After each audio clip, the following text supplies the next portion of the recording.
Zenzinho 5,78 m. Chegando aqui na oficina agora aí. Barulho estranho no motor. O trator foi revisado a bomba injetora, quebrou o cabeçote da bomba.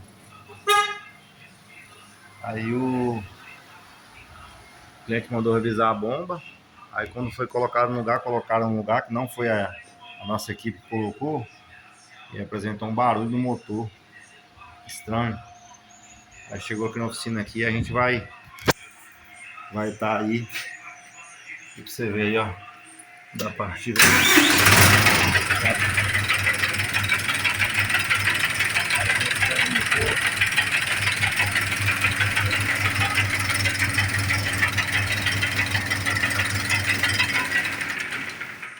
Tá comprando essa pega aí agora. Show? Tá resolvendo o problema aí. Vamos estar passando para vocês passo a passo aí qual foi o problema. Ok? Galerinha, vou ensinar agora como que coloca o motor de Honda no ponto.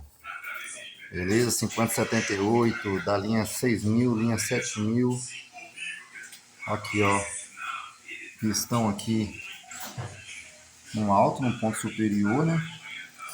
As varetas de tucho em contrabalanço. O que é contrabalanço? Contrabalanço quando ela faz o movimento de subir e descer. Você tem que alinhar as duas varetas de tucho aqui, né? Tem que ter esta ferramenta aqui. Olha essa ferramentinha aqui. Você vem aqui, ó. Chaveta para cima do eixo Villabreque. Aqui, ó. Olha só como que funciona o ciclonismo, ó. Ó. Tá vendo?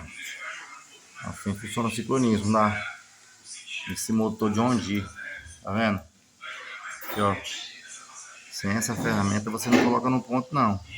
Aí você vem e joga essa engrenagem central. Essa engrenagem de distribuição aqui, ó. Tá vendo? Chaveta para baixo. A engrenagem da projetora é uma engrenagem louca.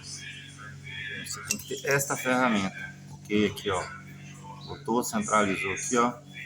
Ou centralizou aqui. Entendeu? Beleza? Contrabalança aqui. A mesma coisa. Pra você só jogar a engrenagem central. Ok? Saca o mecânico tratores aí, ó. Show!